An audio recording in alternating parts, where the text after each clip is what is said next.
please, please, please. Yeah, yeah, yeah. Yep. Okay. Well, we in.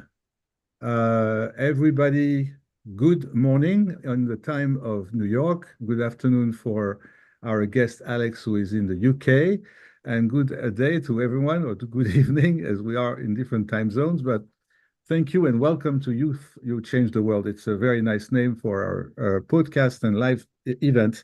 But especially today, I find this is a very special moment because I haven't seen Alex in many, many years. We have met recently just to reconnect, but it's a very good memories in the time of telecom. But it's good to say memories because you see, I have some gray hair. He does also have some gray hair. And we're going to see how gray hairs or white hairs can maybe help also in the world of business. This is a bit the idea behind this topic today. So we have only 28 minutes or so to cover a very incredible and large subject. But first, a little housekeeping.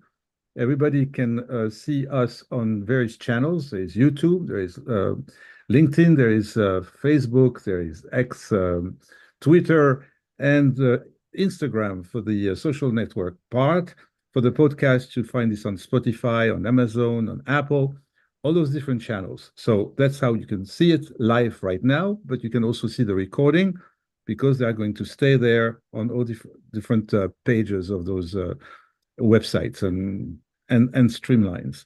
Now, the other thing I want to say is for YouTube, those who are watching YouTube, please subscribe. Subscribe. I beg you to subscribe because it's a good idea. Not only it's a good idea, but it gives us a chance to be motivated, to add content, and to put some more effort, especially in 2025, when this is going to become a little bit more frequent. We're going to do this every other day. So because of that reason, I think the subscriptions will be very enticing. Okay, that's all I wanted to say for that part. You also can find this on www.coachingpath.com, and that's the part I now save our guest Alex to continue. So thank you, Alex, to be with us. Thank you and welcome. It's lovely being with you today, Andre. So Alex Meisl is what you can call an entrepreneur, a serial entrepreneur, but we're gonna talk about a concept that I was not very familiar with until he sent me some descriptions, and I also saw a little bit more about his organization. So why don't we do this? And I know people are embarrassed when I ask the question, but please, if you could say a few words about yourself, about your background, and say how you got to where you are and what it is that you do.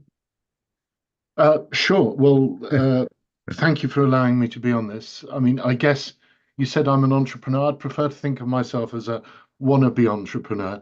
But ultimately, most of my career has been involved with new technologies, particularly digital. Right. And very often I land in things almost by mistake. So I was an early player in the mobile industry, then became involved in Wi-Fi.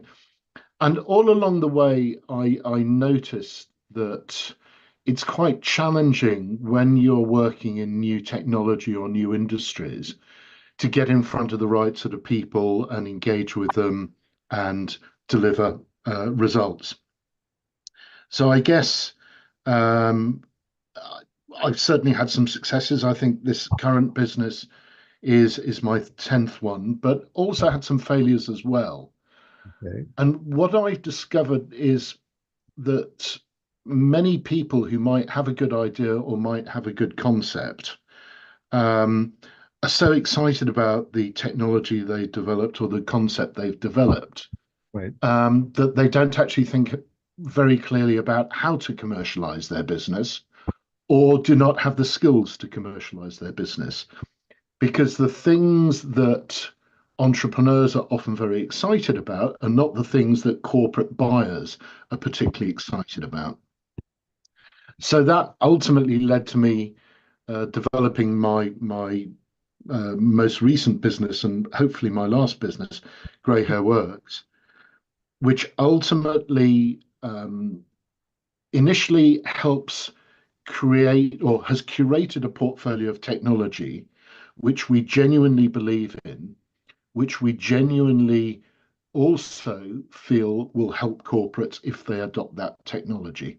Mhm. And because we have managed to build trusted relationships with those corporates, it allows us to go in and talk to them at a peer-to-peer level, explaining why we think solution X will make their lives easier, will help them be Right. more efficient, will solve problems they've got. And because we are not perceived to be vendors, that means that as a result, we can have a very different type of conversation because it's much more of a trust model. Becomes like a referral service for the corporations because they trust you and they trust your referral, in other words. Yes, And absolutely. and for the And members, and yeah, it's not just a referral in the sense of, hey, you should look at solution X. We learn enough about all the solutions that we have added to our portfolio so okay. that we can do a very high level elevator explanation in a couple of lines as to why we think that solution makes sense. Let's say this, okay? From what I understand, and to try to make it a little bit simple, you have a community, you have a number of people that have been working with each other or know each other, trust each other, and they cover a wide spectrum of technologies. That's what you call the portfolio of technology. Yeah, And this is a wide spectrum.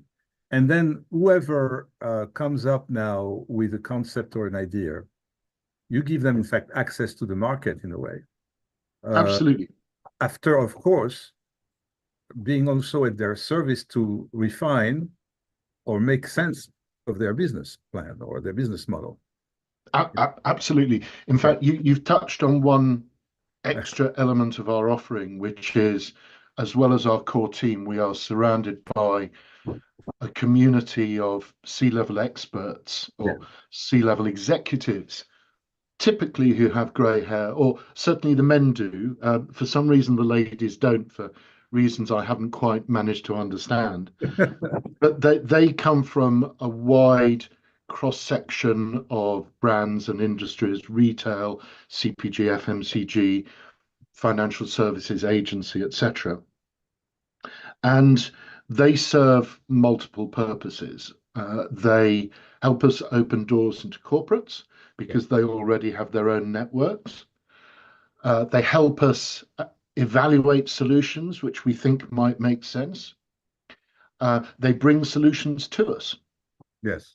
And in return, I mean, there is a sort of financial benefit for them, but actually it's belonging to the community, which we call our grown-ups, Right. which really gives them value because they have peers, but peers across a wide cross section of industries and responsibilities. So it's not a network of CMOs, it's not a network of retail people, it's people from all walks of life who've achieved something in their careers.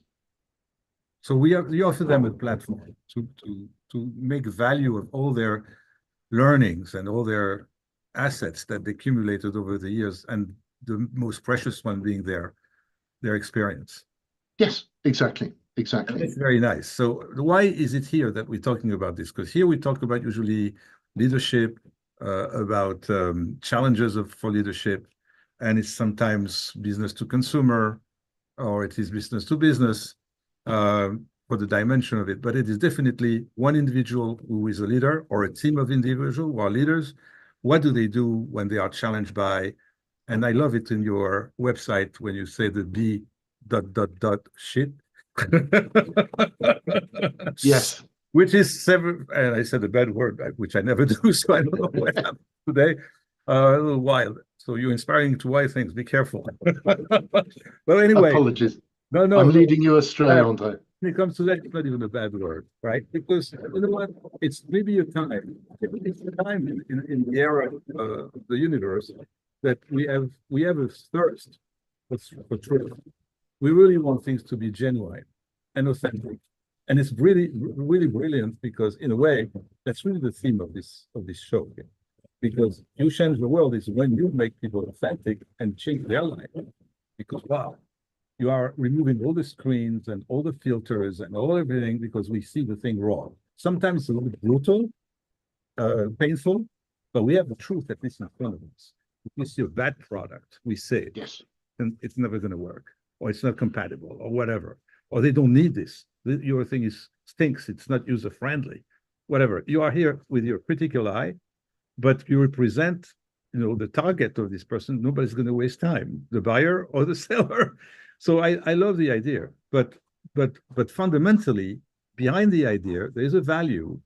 And when you talk about grown-ups, experience, and gray hair, it's the first time I see something like this. I mean, I knew about communities like EO, Entrepreneurs Organization, for example, which is a little comparable. It's a global network of entrepreneurs, and they help each other. And that's nice to help each other. That's also the other essence of changing the world. If we help each other, we start to also remove the screen of I'm going to politicize because I only think about me, or I'm totally self-centered, and by being self-centered, I'm egocentrical, and I'm the leader of the old generations who really failed by being that way.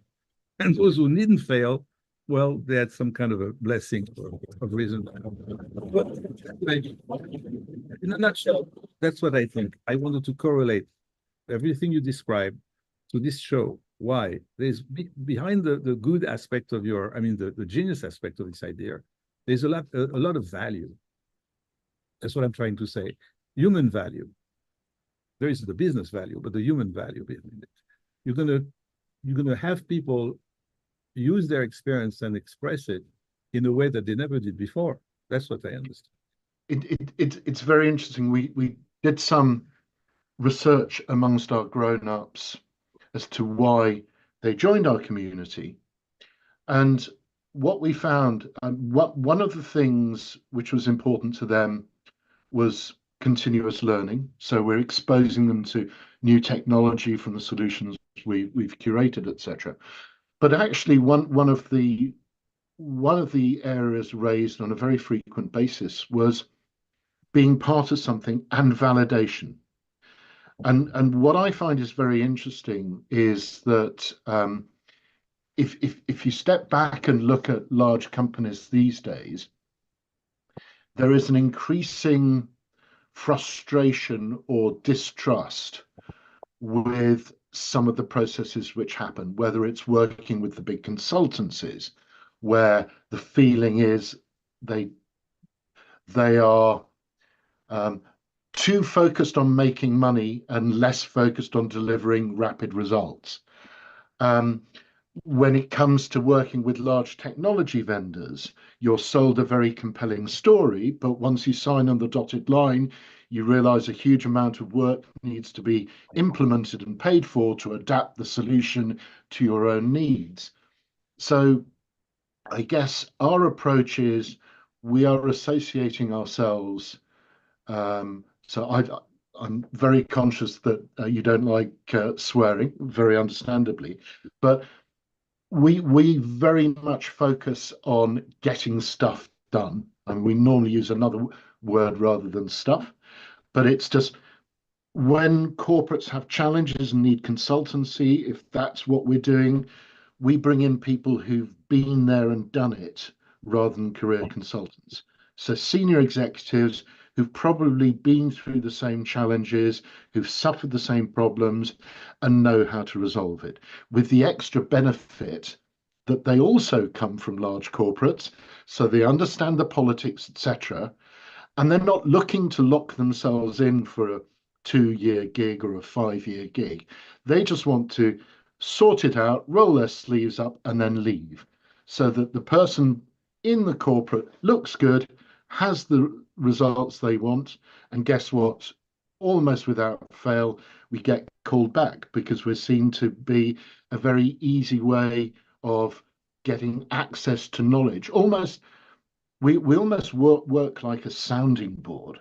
Yes, So share your challenges with us, and we will think of the right solutions or services or people who will help remedy those problems.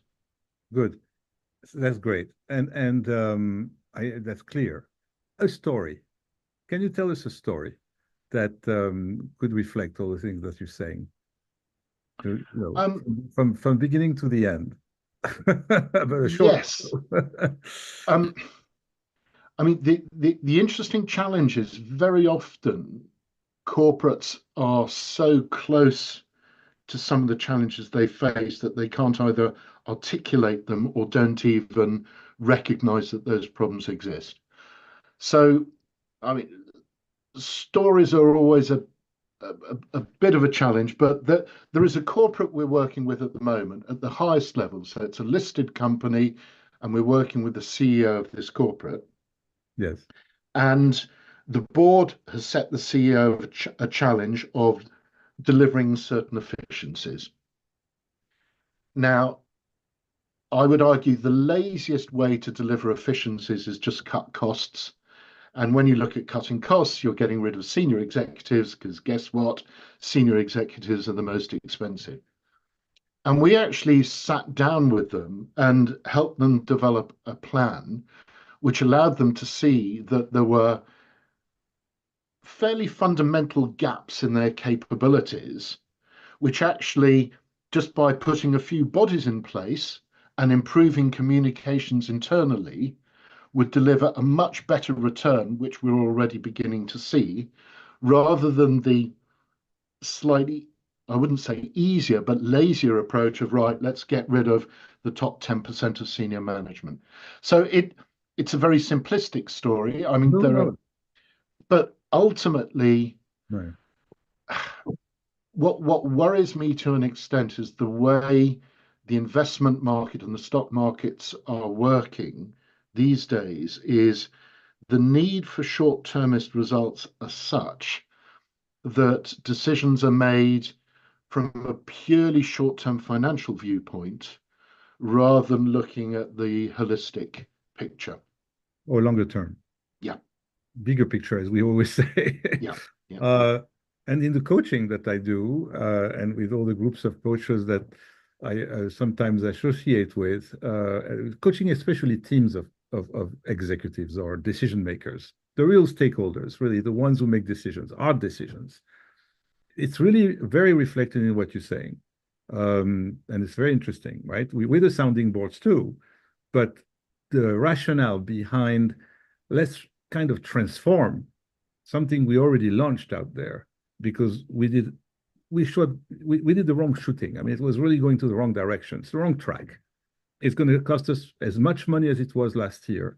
And as you said, it's cost saving, but it's also communication. When you said the word communication, of course, I started to be very excited again more because communication, I think, is the key of almost everything. Even conflict resolution. I'm into that. And yesterday was a very high conflict I had to mediate yesterday.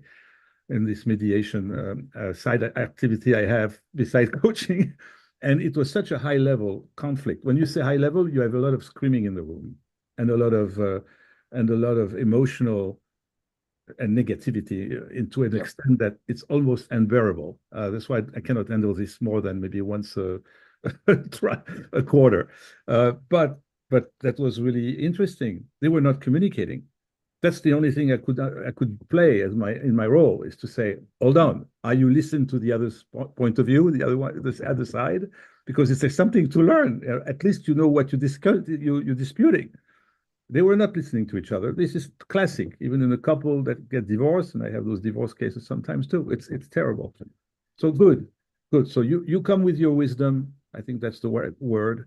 And it's wisdom, it's experience. Claimed wisdom. But there's the privilege too. You're the external part. I'm also the external, right? We're the outsiders. We can see this differently, and they see us differently. So we're not going to threaten them in any shape or form, right? And I think that's interesting, and that is why Yeah. I think there is a gap in a market for people who help support and deliver results, but are probably not called consultants. Because my fear is these days, consultants very often are put in a certain box. Partly it's their own fault, because I think there are a lot of people out there who'd say, go to a large consultancy with a problem or a challenge, and their default response is, give us 500,000, give us 1 million, and we will tell you what you already know. And that's because of the way they're structured and the way they need to sort of continue to grow. But I think there is a growing need for objective, independent, results-driven folk who, yes, still want to be commercially successful, still want to make money, still want to pay off their mortgages, but Yes. are actually doing it for the right reason, to genuinely help solve problems. Whether it is an emotional problem, whether it's a communication problem, a commercial problem. Um, and but we need to find a different term. I mean, to the extent that one of our clients, a huge global CPG, is not allowed to recruit or not allowed to use consultants. So we are doing work for them, which would most people deem to be consultancy, but we have to use different phraseology to allow purchase orders to be issued, which seems slightly strange that and we're dealing, at a C level within the company. Yes, yes. They are having to break the rules with us to enable us to deliver the service they want us to deliver to them. What I understand is that you're not kind of in line with or compliant. I don't know if that's the right word. You do not align with the traditional. You're not aligned with the traditional purchasing format. They cannot Yeah. issue a PO to you. You cannot enter the vendors list. That's what you're saying? I mean, ultimately we do, but if you do have a very large CPG saying we will not work with consultants, Yes, yes. that is maybe um, it's a broad brush approach, which doesn't actually make sense when there is need for certain types of support, Okay. but That's a we little, can't call it consultancy. it's a little technical here. I mean, so what you're saying is that the entity you represent is pretty unique, and there is always ways, in other words, to make it validated by whoever needs that entity, Yeah, and absolutely. the use of your expertise and the expertise of your grown-ups. Uh, Yes. Yes. so is it the footprint? What is the scope? You only in Europe, where We, geographically? we're mainly in Europe. We have big ambitions for the US. Various people have told us that we can't call ourselves Grey Hair Works in the US because the concept of grey is an anathema to America. I No, don't know. I'd it's love a to prove people connotation of wrong. more of the gray area, more about something that could not be legit or Yeah, aligned, in fact. yeah. No, the I, gray, I think it's partly that, but I think it's also right? certain people we've spoken to are convinced that if you reveal that you are past a certain age, then somehow you must be Oh, out of cool. date or Yeah. no longer relevant, which Oh, cool. I think is a very narrow-minded and short-sighted Well, uh, you can see the approach. leadership of this country now. The recent elections were fighting against two, not the youngest, right? Yep, Anyway, so absolutely. it's funny. Leadership is really doesn't have much, I think, to do with age. It's charisma, it's experience, and really, I think wisdom with a capital W. If people understand that wisdom will bring the value and even the rationale, things can change and be transformed completely. If we go by the standard and the traditional models, like you described consulting as a resource that is set in stone, right? They are going to hire a consulting firm and pay a fortune for consulting to learn what they know already. I quote you, right? That's what you said. But the thing is, still, the system calls for consultants because you cannot audit a company with your organization, but only with a consulting firm that has an audit, can validate and have signatures that have been sworn and all of that.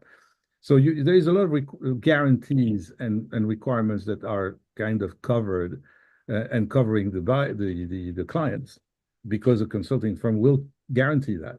But the thing is, I think there is still a lot of value in consulting firms. It's just maybe that we are maybe moving towards something like you, where there is much more of an authentic way of serving the clients. So Yes. anyway, bottom line, about 4 minutes left to this very long topic. I was in fact interested to also know, um, so where does it go from here? Um, the grown-ups. And Um, from a perspective of you talking here to people who are executives, I think most of the people who are watching, or managers, it's new to them. They never heard of this, probably for most of them. So what is in there for them to learn the most? What is the takeaway? so I think the way we see ourselves evolving um, is in a number of different directions. If you think of the community as the core Yes, and communication between the community, the way we have chosen to evolve the business is obviously build a portfolio of solutions that we curate, build a consultancy, that's fine, that's business as usual. But we see a very big opportunity being involved in the over 50s market by creating content which is relevant for the over 50s. So everything from understand career opportunities once you reach a certain stage in your life. Do you want to go fractional? Do you want to do consultancy? Do you want to be a mentor, trustee, etc.? I think there are skills that, there are a number of people who would benefit from how to network, how to build your personal brand, etc. And I think there are subject areas which senior executives maybe are not comfortable that they know enough about, but maybe can't necessarily admit it to the outside world. So anything from sustainability to AI to so many other topics. So I can actually see part of our offering or having a new wing which will help senior executives find new roles, help support them if they lose their jobs at corporates, and actually provide content and insights and training and community for those people who realize that maybe they've left their corporate career but they need to still go on doing things and engage and network with like-minded folk. yes. And so what is it there for them to benefit from in a tangible way? I mean, they're going to benefit from each other. They're going to benefit from you giving them the opportunity to provide their knowledge, and you will give them the format because you have a format, and they will be then busy with things that are meaningful, and eventually even compensate them for the time. And Yes, absolutely. I mean, the compensation would be a key part, but ultimately, there is a significant increase in over 50s in the workforce, and there is an increasing sort of gap in the market for certain types of yes, knowledge. yes, So if we can help those folk deliver and be more relevant, and yes, even if we can help support movements to make the employing world or the world of employers more aware that there is significant talent that exists after 50, you don't suddenly overnight cease to be relevant, then I feel we will have, yes. helped Complete contribute permission. to resolve it. Yes, beautiful, fantastic, fantastic. I did not really ask even Alex how he got inspired by this because you are the founder of this, I imagine, right? I am indeed, yes. So in one sentence, I mean, or a little bit more words, but how did you you inspired by this? Um, I 5 or 6 years ago, a good friend of mine who's a lot younger than me got very depressed that he was about to hit 40 and didn't think that he would be relevant. And I suppose the analogy from my side is, and I'm conscious I'm going back a long way in time, there are certain people who can operate VHS players, DVD players, or whatever, Yeah, and others who can't. And it shouldn't be age sensitive. It's a mindset. And as long as you remain active and curious and interested, you can go on being productive and adding value to other people for a very, very long time ahead. okay, that's a great answer. Well, and there's great words. Thank you so much, Alex. Maybe we'll see each other again, even here, I and very much hope that so. conversation. I would love to. Thank you, and everybody. We'll see you next week. And it's going to be Thursday at 10 a.m. New York time. Then you can make your calculations wherever you are. Thank you. Thank you, Alex. Be well, and hopefully you have a nice weather in the UK. Take care. Thank you very much. Lovely Okay. being on.